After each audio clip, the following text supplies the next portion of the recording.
Welcome back to Reads and Threads. My name's Kate. Hello if you're new here. Welcome back if you're joining us again. Today we're going to go through my January wrap up. We are well into February now, so it's probably about time that we looked at what I finished and what I liked and didn't like from January.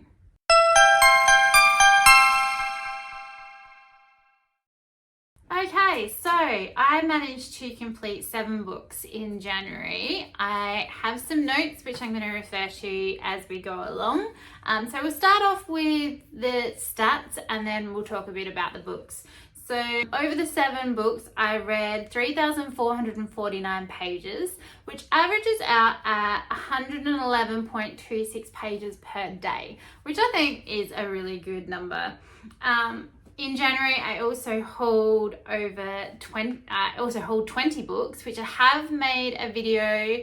My January haul video came out last week, so if you haven't checked that out yet, I will link that down below. It's just a good fun video. I went to bookshop, spent probably too much money, but had an awesome time doing it. So that is in the links below. Of the 7 books, I had 1 5-star, 1 4.5 star, 3 4 stars, and 2 3.5 stars, which averages out a star rating of 4.07. So overall, a really good month. I really enjoyed all the books that I did read, so we'll get into those. Obviously some more than others, but all in all, a good month. Of those, 1 was a new release and 6 were backlist titles that I've had on my TBR for a very long time. I had 1 physical, 4 audio, 1 mixed, which was an audio and an ebook read, so I did a bit of both, and then 1 just ebook. 7, I started 2 new series. I continued in 4 series all up. I didn't manage to complete a series, but that's okay. I did catch up on 1, so that was good. And then I just had 1 standalone read. My age demographic, I read 5 young adult and 2 adult books. 5 of those were romantasy and 2 were fantasy. So a pretty much fantasy heavy month. 1, even though it's technically catalogued as fantasy, yeah, I can kind of see it, but it's not my typical type of fantasy that I prefer. How I acquired these, I had 2 on Apple Books, 3 on Audible, and 2 that I owned. Though in saying that, I do technically own all of the Throne of Glass series as well. I just purchased them in other formats to make reading a bit more enjoyable. So let's get into it. The first book I finished was Throne of Glass by Sarah J. Maas. This is the last of her series that I have had yet to read. My sister and I are reading this series together, so it's been quite fun being able to chat to her about it. Although she is speeding ahead of me, she is now in the tandem read, which I'm not even up to yet. I gave Throne of Glass a 4.5 star. If you don't know much about this series, we follow the assassin Celaena Sardothien, who was betrayed and has spent the last year in the salt mines of Endovia, when she is given the opportunity by Prince Dorian to come and be his champion and compete against 23 other champions to have the honour of becoming the king's champion, the king's assassin, and she'd have to work for 4 years if she manages to succeed under the king before she would earn her freedom.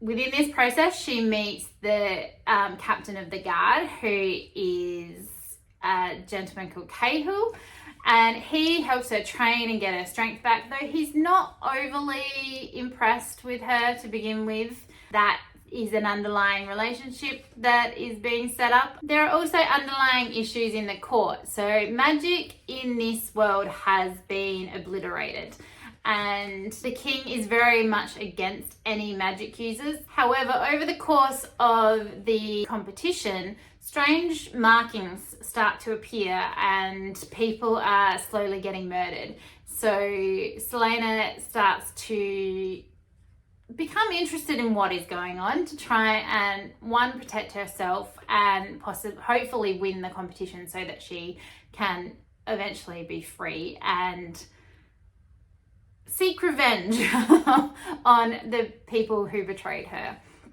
We also have the introduction of Princess Nehemia. She is from a country that the king has overtaken, Ilway, and she has been accused of being in support of the rebels against the king. So you have all these intricacies going on, and it did make for a really good read. I gave this one 4.5.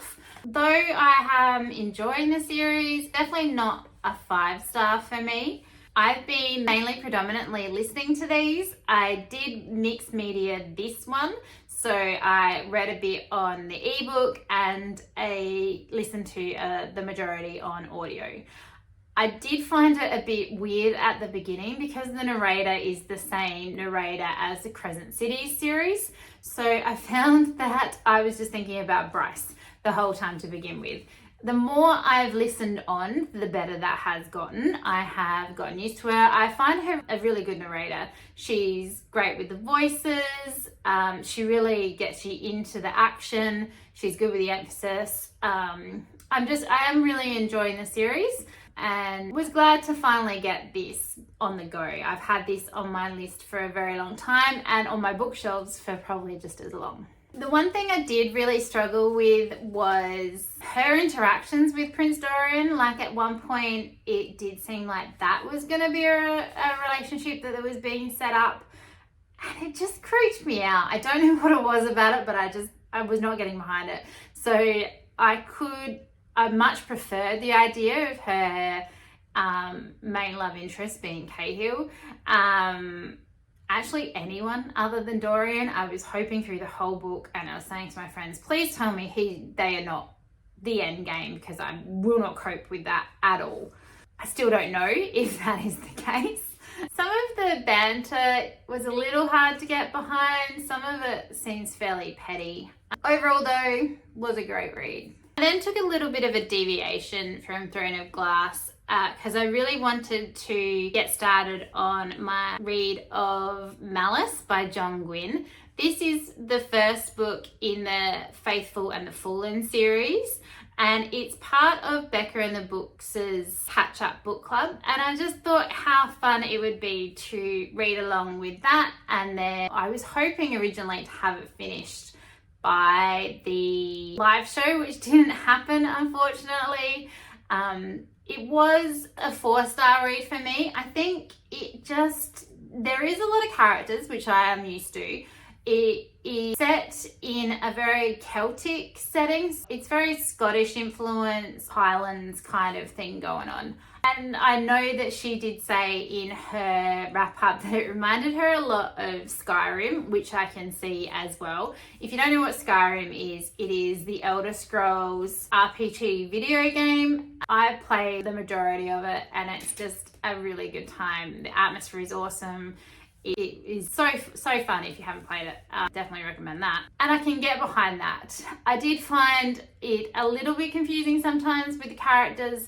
They're in different spots throughout the world, so they'll all eventually come together at some point. And at the moment, we're not fully sure who's good and who's evil. So there's a little bit of that going on. If you don't know what it's about, it's set in the Banished lands.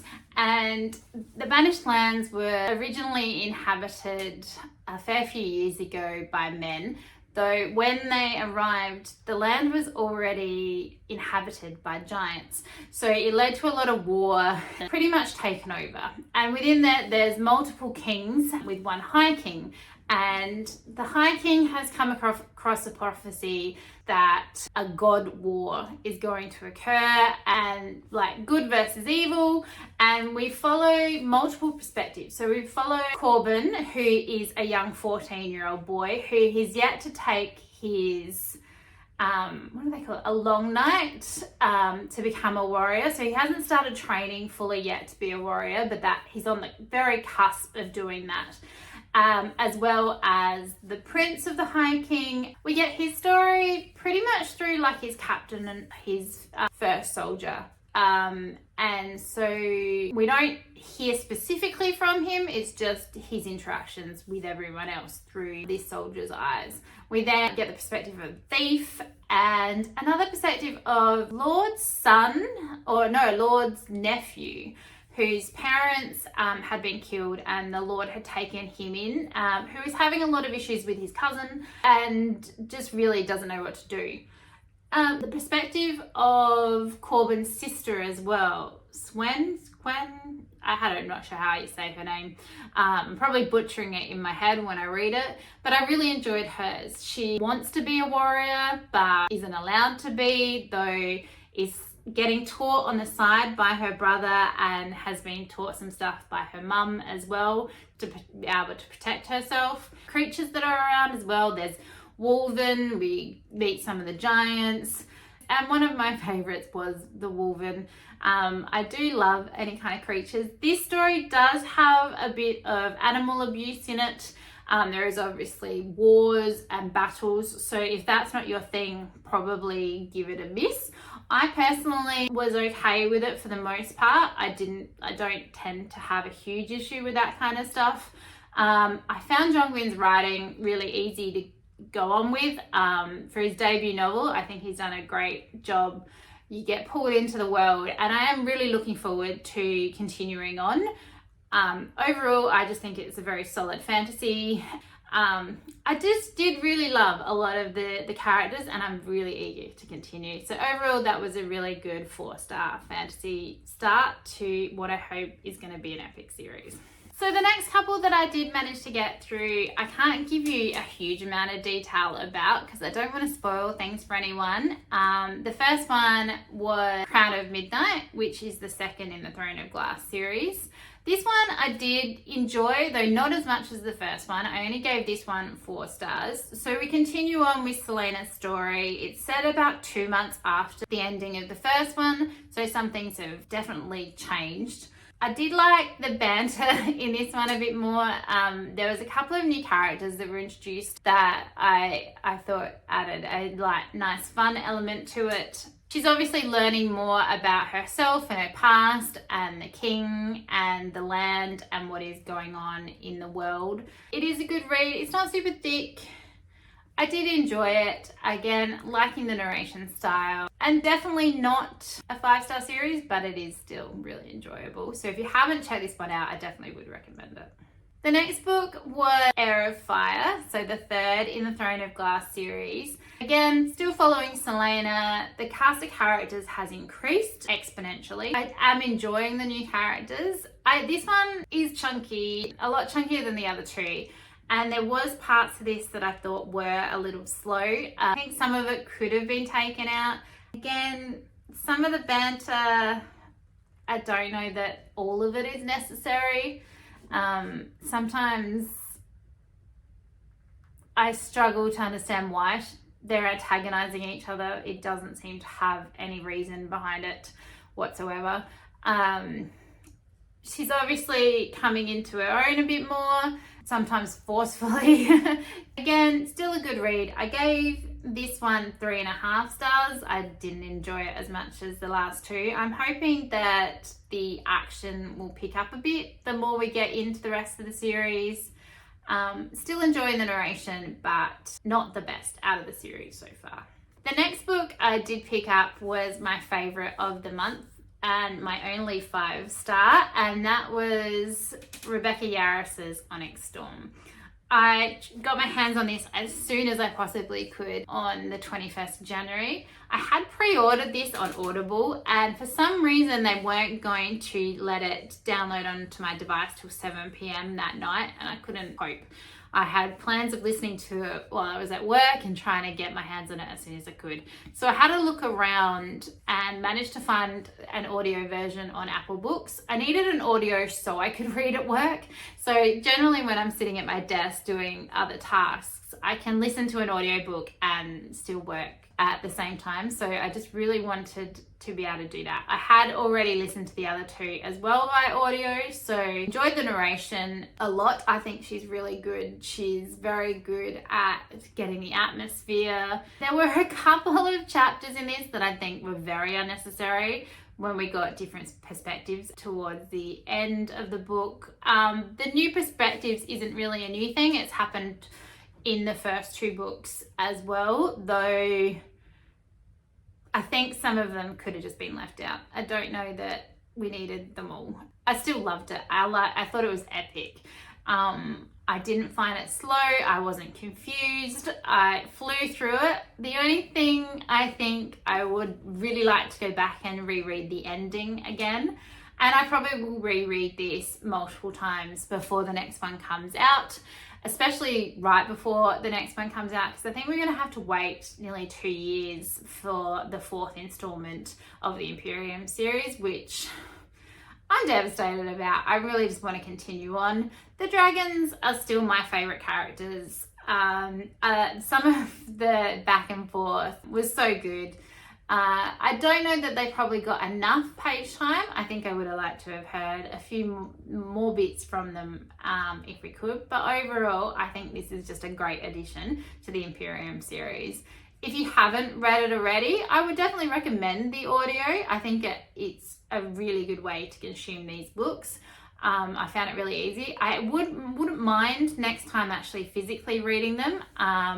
I would also like to purchase them. However, because they're not all out, I feel like all the covers will change and there'll be more options when all 5 are out. So I'm umming and ahhing every time I see one at the shop whether I should buy them or not, or just wait till the whole series is out and then they'll probably do like a box set fancy edition and maybe get them all then. But we'll see. I'm sure I'll cave or find something I can't resist at some point and then they'll get added to my shelf. For now, I'm not usually one to have multiple editions of the same book, so we'll see. But for now, 5 stars. Absolutely love it.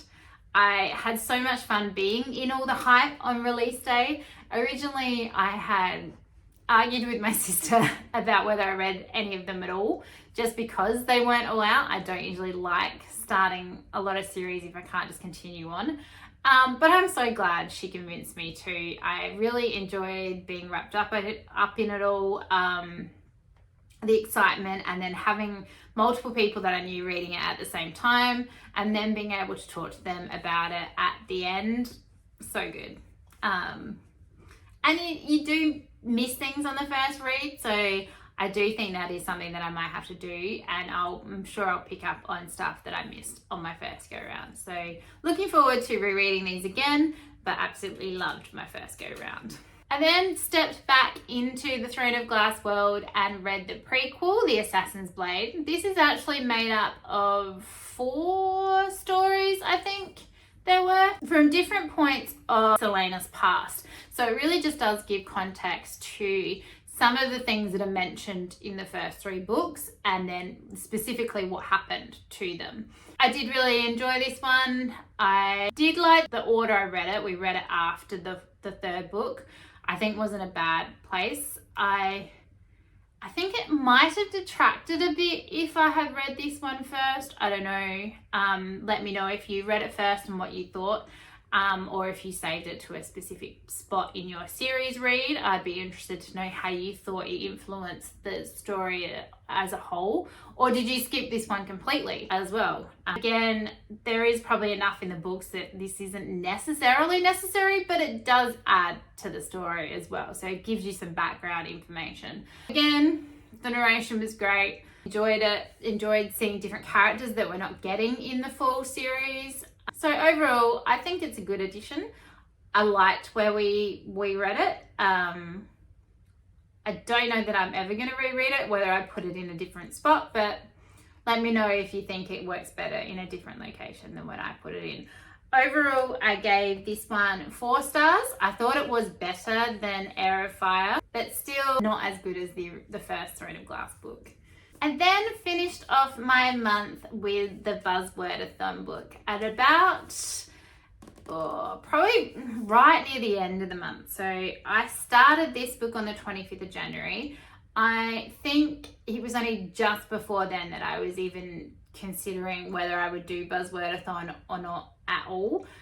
So if you don't know what Buzzwordathon is, it is a challenge that's put out by BooksandLala where you get given prompts for every month of the year. So it's a year-long challenge, and these have to do with the title of the book that you're going to read. She's also implemented a cover version this year, which is from what I can tell, new. They haven't done that at all before.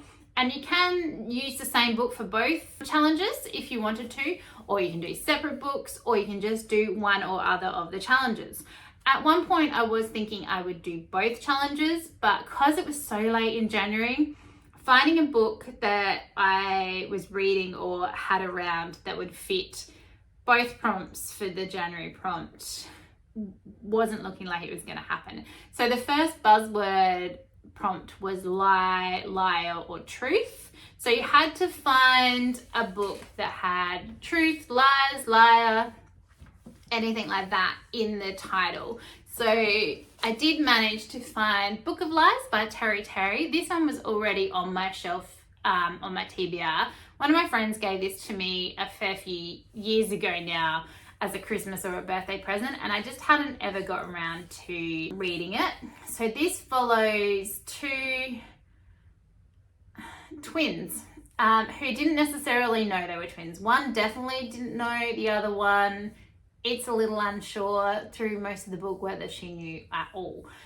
So they alternate chapters where you get them from their perspectives, and there is a fantastical element behind it, which is okay. I didn't love, there's a mystery going on. Their mother has just passed away. One of them was raised by the grandmother, whereas the other one was kept by the mother. And one of them, their whole life has been told that they are bad and they're evil, and pretty much that they are not worth it.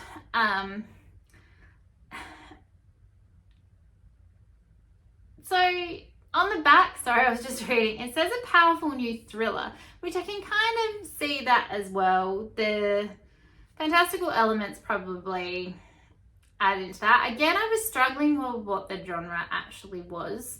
I did look it up and it said fantasy. I don't know that I was fully on board with that myself.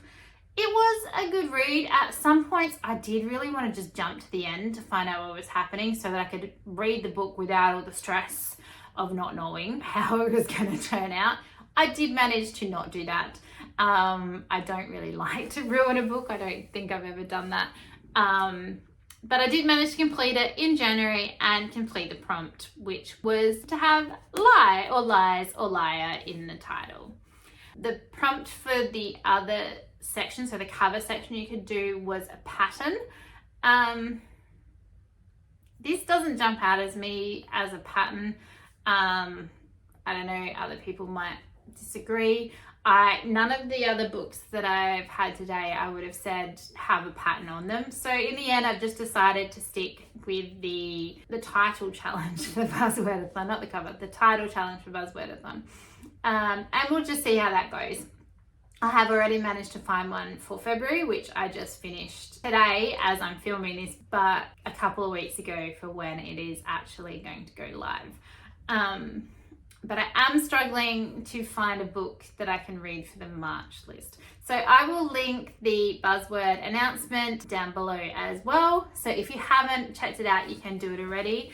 The challenge itself links into Storygraph, which I've started using this year, and then you can load up all the books that you're putting in on there. Overall, I gave this book 3.5. Like, it's not a bad read, it's just not a read for me, I don't think. And I have decided that I am actually going to unhaul this from my collection.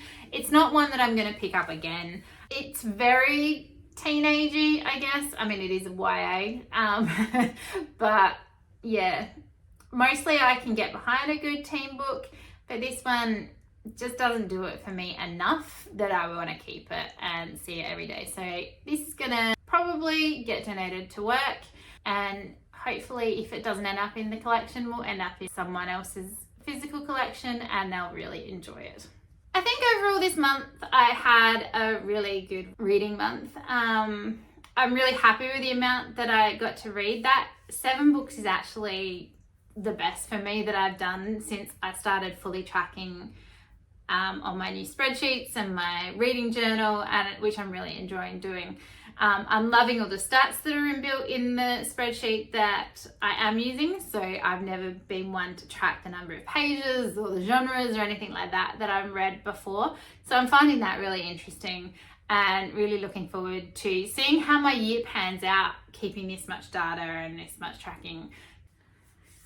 So cross-stitch wise this month, in between my reading, I have been setting up my TBR game, and I did want to include some form of cross-stitch within that.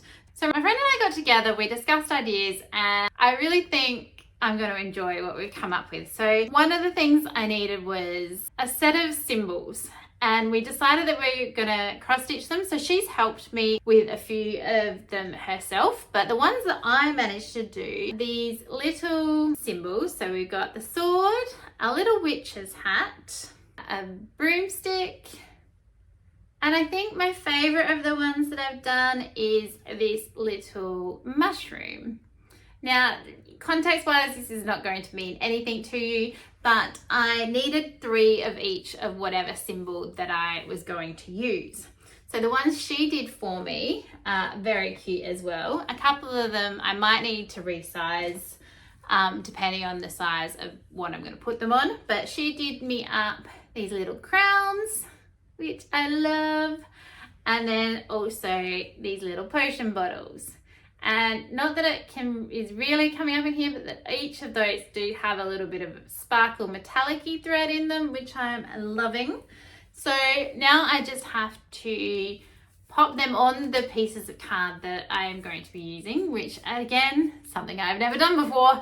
So that will be something that I have to figure out how to do successfully. So if you have any ideas on how I could do that well, I just need them to go onto little bits of cardstock that are a little bit bigger, and then I'm going to stick them on that cardstock, will hopefully be in the shape of a book, and have them look like little books. So that's where I'm going with those. That was pretty much all of the cross stitch I did do. I've been trying to find symbols that were the right size. Some I did try to design. Some I've taken off of pixel art and then just adapted the picture from that. But mostly just little images. So hopefully those will be finished ready for the end of this month. So there'll be a couple more that I need to do. I think I need in total 9 different symbols for what I'm planning. And at the moment, I think I have like 6. I maybe need like 3 more. Again, I haven't added them up, so my numbers could be completely off, and I didn't just count what I held up then. So I will have to look into that, but I'm really happy with how they're turning out so far. Like, I'm in the middle of filming a weekend vlog at the moment, so there might be some cross-stitch stuff on there. We'll see. I'm not entirely sure what's going to happen with the rest of my afternoon, but when that comes out, you'll see if I did any more. So I hope you had an awesome reading month or awesome crafty month, depending on what you were doing. Feel free to share all your accomplishments for this month in the comments below. I would love to hear about it. What was your favorite book of the ones that I have read? What ones are you thinking of picking up? Or what was your favorite read of January? I would love to hear it all. So feel free to leave me a comment down below. If you haven't subscribed already, please do so. I would love to have you in our community here, and hope that you're willing to chat with me about all kinds of things. I hope wherever you are having an awesome day, and I'll see you next time. Have a good one.